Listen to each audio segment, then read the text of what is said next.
When my uncle passed away, he left me something priceless, his old cabin and the peaceful land surrounding it. There was a small creek that ran through the back, tall trees that shaded the yard, and even a spot where bees had made their home. It wasn't fancy, but it was mine. It had been in our family for generations. I planned to take care of it, maybe even retire there someday. But peace didn't last long.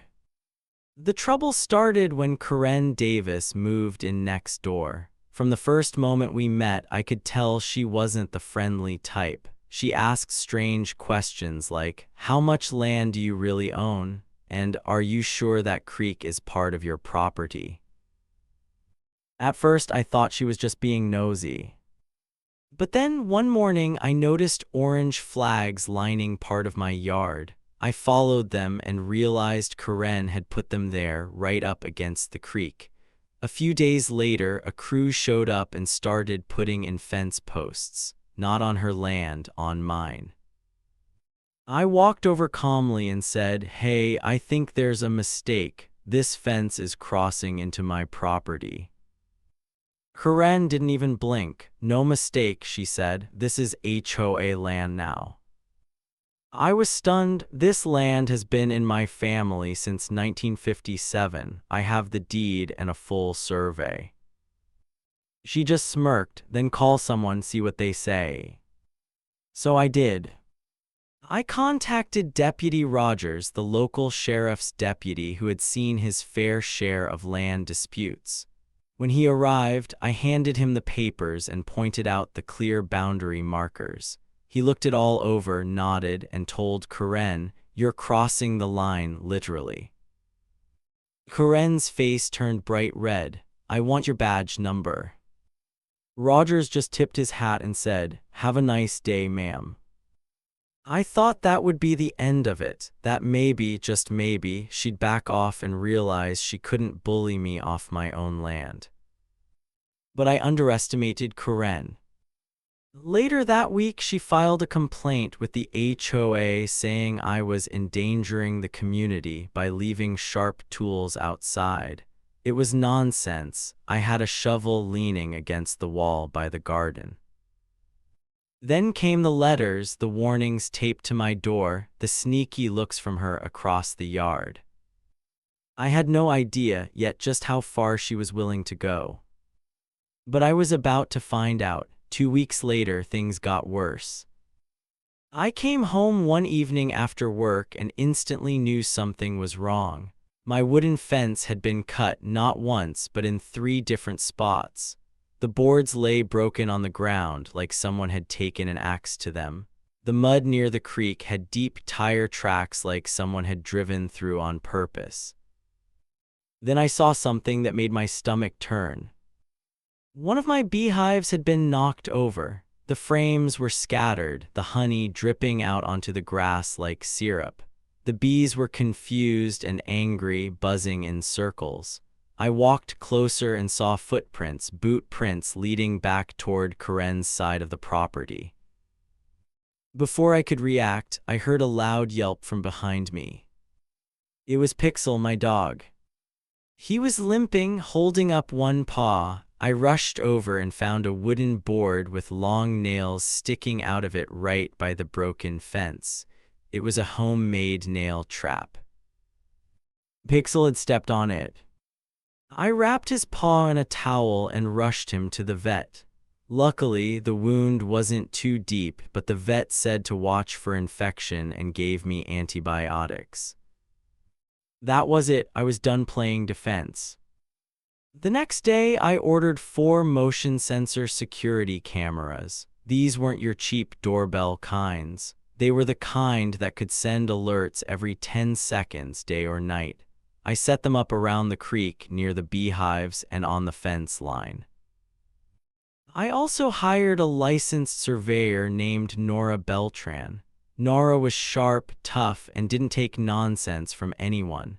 She double-checked the old survey, marked all the boundaries with bright fluorescent stakes, and posted laminated signs that clearly said, "Tampering with survey markers is a crime. Penalties include fines and jail time." I slept better that night, knowing I had done everything by the book.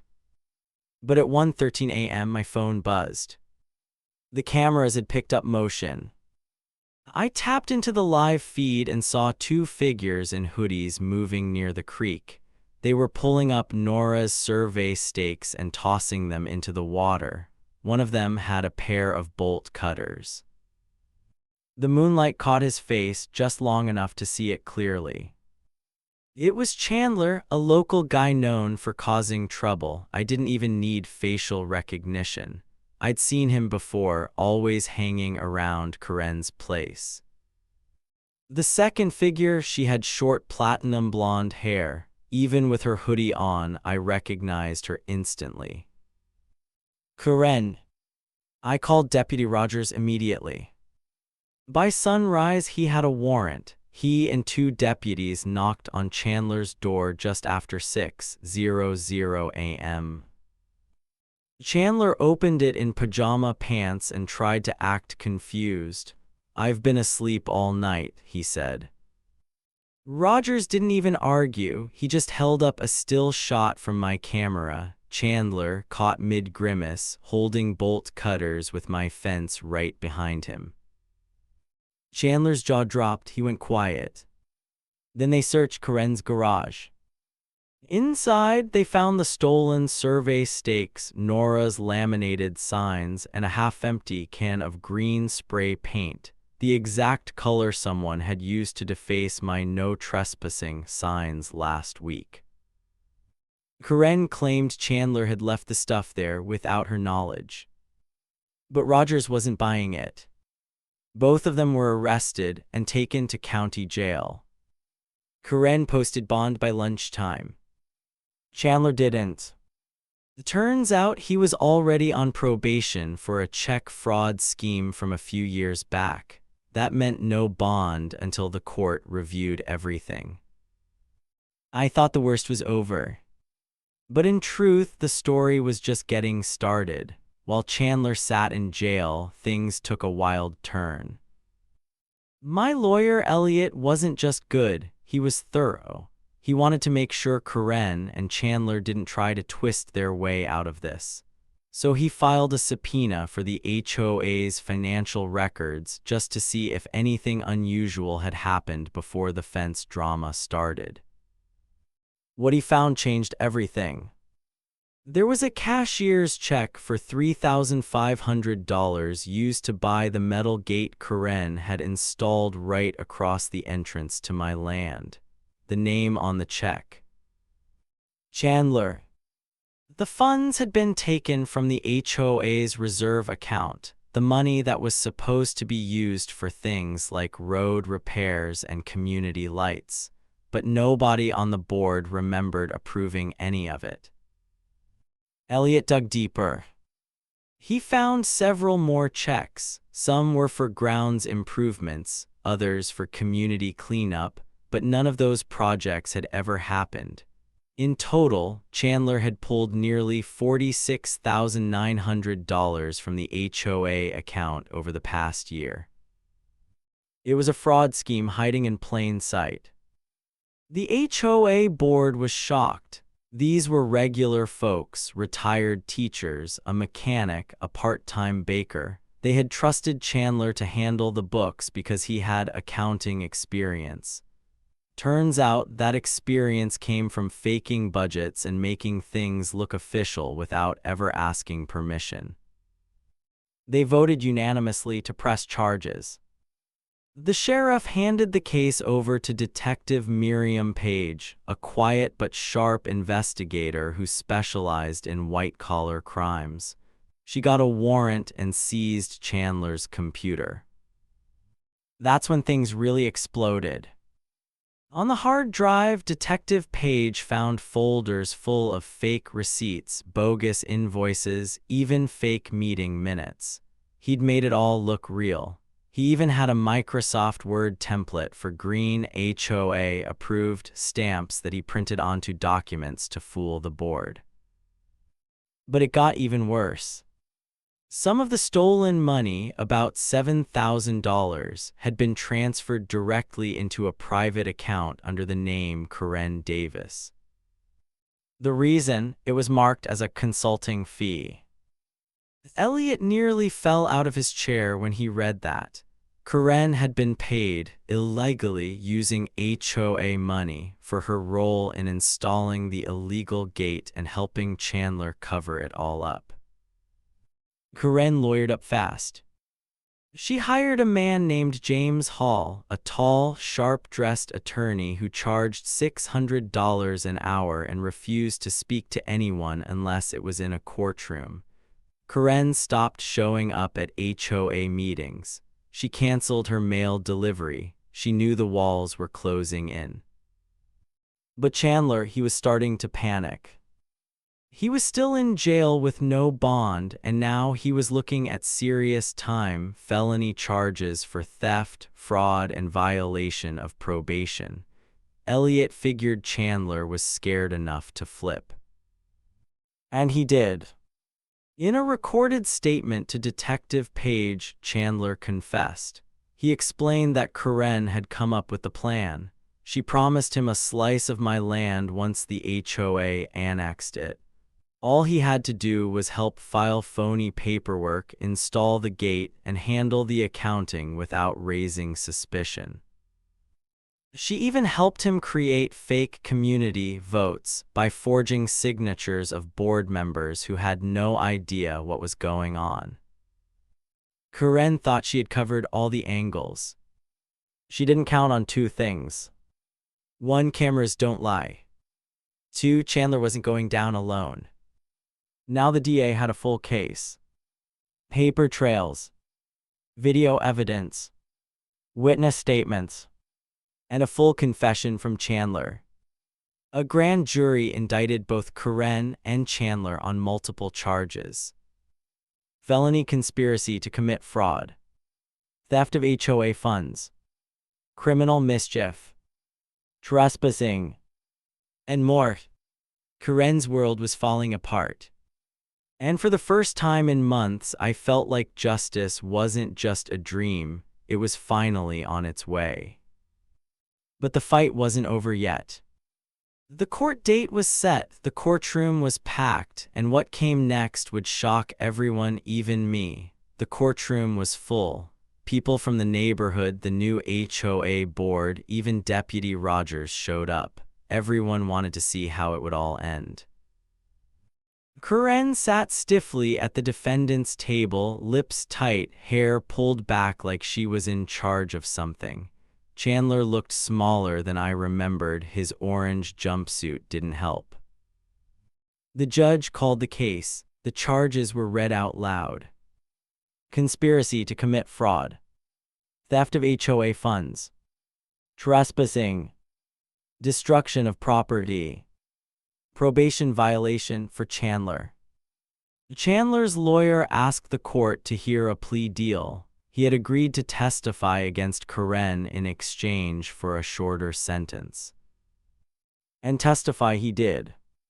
He told the whole story, how Karen had planned everything, how she promised him part of my land, how she helped him fake documents, set up secret meetings, and lie to the HOA board. He even said Karen had spray-painted my no trespassing signs herself while laughing. The judge leaned forward and asked him directly, "So this was never about improving the neighborhood?" "No, Your Honor," Chandler replied. "It was about control. Karen wanted to take the land because she thought no one would fight her." The courtroom was quiet. Then the prosecution showed the video footage from my security cameras. One clip showed Chandler and Karen sneaking around at 1:00 a.m., yanking up survey stakes and loading them into her SUV. Another showed them unloading rebar and tools, proof they planned everything in advance. Karen's lawyer tried to argue that she had no idea what Chandler was doing, but the evidence was too strong. In the end, the jury didn't take long. They found both Karen and Chandler guilty on all charges. The judge revoked Karen's bond and sentenced her to 18 months in state prison, plus $32,000 in restitution to me and $46,900 back to the HOA. She also got a no-contact order. She couldn't speak to me or come within 500 feet of my property for 5 years after release. Chandler was sentenced to 18 months for violating his probation and another 4 years for fraud, but because he cooperated, he'd be eligible for parole in 2. I looked at Karen one last time before they led her away. She didn't look angry anymore, she just looked empty. I gave her a small, polite wave, not because I was mean, but because that wave meant I'm done. This is over. Outside the courthouse, I took a deep breath. For the first time in what felt like forever, I felt safe. Deputy Rogers patted my shoulder. Told you justice would find a way. And it did. Months passed. The quiet was strange at first. No angry notes on my door, no late-night trespassers, just bees buzzing, birds singing, and Pixel running free again. The new HOA board sent me a letter, an actual apology, signed by every member. Along with it came a check for $4,500, money recovered from Chandler's frozen account. It was enough to rebuild the beehives Karen destroyed. So that's what I did. I cleared the old wreckage and replaced it with something better, a greenhouse built right where Karen once tried to claim my land. I filled it with tomato starters, rows of spinach, and herbs in hanging baskets. The air smelled like basil, damp earth, and fresh beginnings.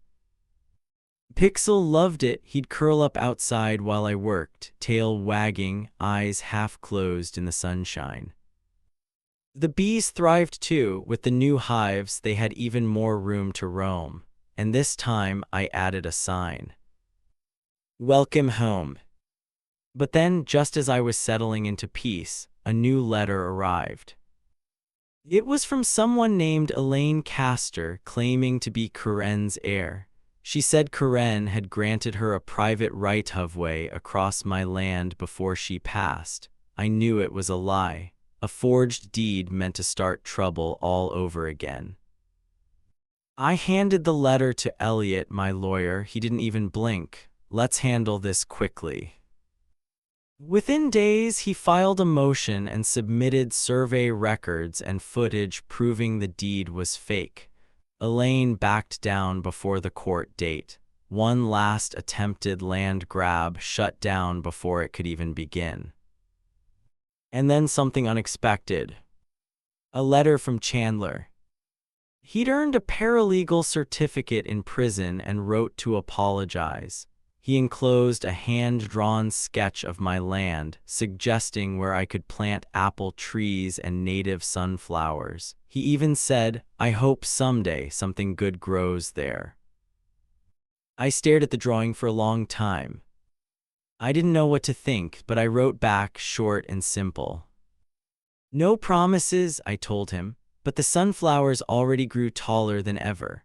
About a year after the dust settled, I got a call from someone named Becca, a project coordinator for a nonprofit called Sprout Tomorrow. She told me they'd recently purchased Karen's old property through a foreclosure sale and were converting it into a community pollinator garden. And here's the kicker, she asked me to be their consultant. They wanted my input on native plants, beehive placement, and how to make the garden thrive in our specific climate. I nearly laughed. Karen had once tried to control me with HOA rules, and now her land would grow flowers to feed the bees she tried to destroy. The irony was sweet, but I said yes. On the first volunteer day, I brought over some compost and loaned them my brush cutter. Deputy Rogers showed up too, off-duty but smiling, ready to help. A few members from the new HOA board came by with shovels and seedlings. We worked all morning. There were raised garden beds, tomato vines curling up trellises, and rows of wildflowers designed to attract bees, butterflies, and hummingbirds. Kids painted signs that read, "Pollinators welcome. Grow together, not apart." At one point, I found myself standing on the very spot where Karen once yelled at me for violating visual harmony with my compost bins.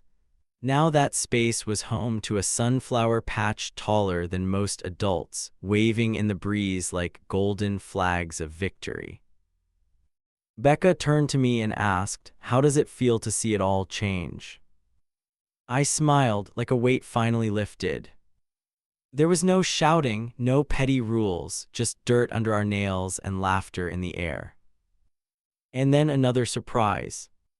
At the edge of the property, near the old fence line Karen once fought over, they unveiled a wooden bench made from reclaimed oak. A plaque read, "In memory of what we learn when we grow together."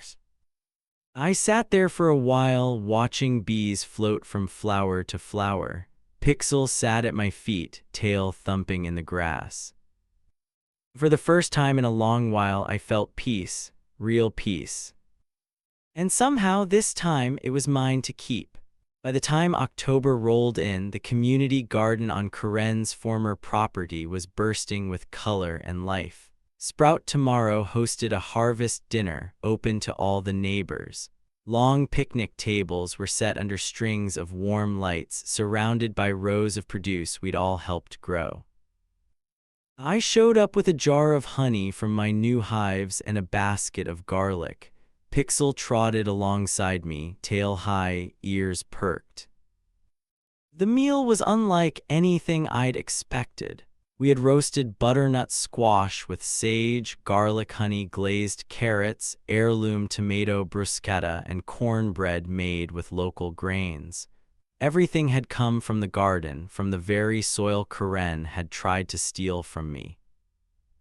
As people gathered to eat, Becca stood up and gave a short speech. She talked about growth, not just of plants, but of community, of healing, of what it meant to turn pain into purpose. Then she surprised me. She thanked me by name. Not for fighting back, not for getting justice, but for helping something beautiful grow out of the wreckage. She handed me a small wooden box carved with wild flowers. Inside was a plaque that read, "For standing firm and planting peace." I didn't know what to say, so I nodded and the whole table clapped quietly as I sat down. I felt my throat tighten, but not from anger, from something softer. Later that week, I installed a new barn, a real one this time, fully permitted, with fresh wood beams and rust-red siding. I used some of the reclaimed timber from Karen's old garage, not out of spite, but because I believed even broken things can be built into something better.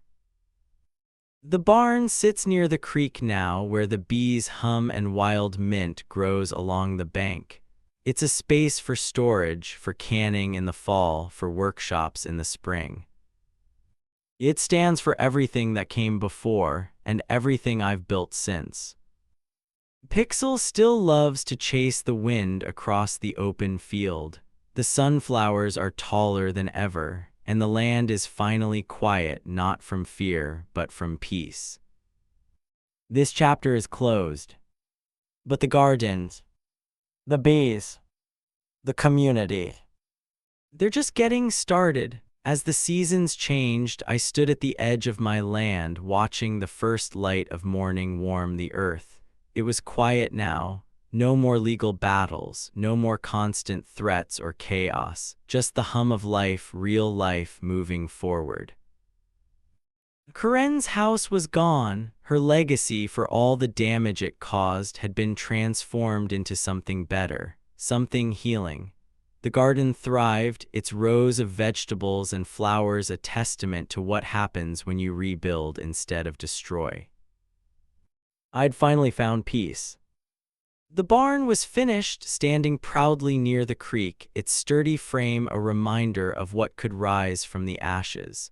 The land that had once been the battleground for my future was now the ground I stood on, stronger than ever. And it was mine, legally, morally, and finally at peace. And Pixel, he was still there, of course, his joyful barking echoing through the fields as he ran. We'd both earned our peace.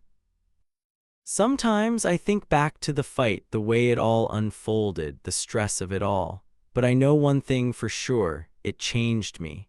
Not just in how I view my land, but in how I view the people around me. Not every battle has to end in destruction. Sometimes the hardest battles lead to the greatest transformations. And so I walk through my fields with a smile now, knowing that no matter what the world throws at me, I've built something that can stand the test of time. This story may have started with a dispute, but in the end, it ended with growth, and that's something no one can take away.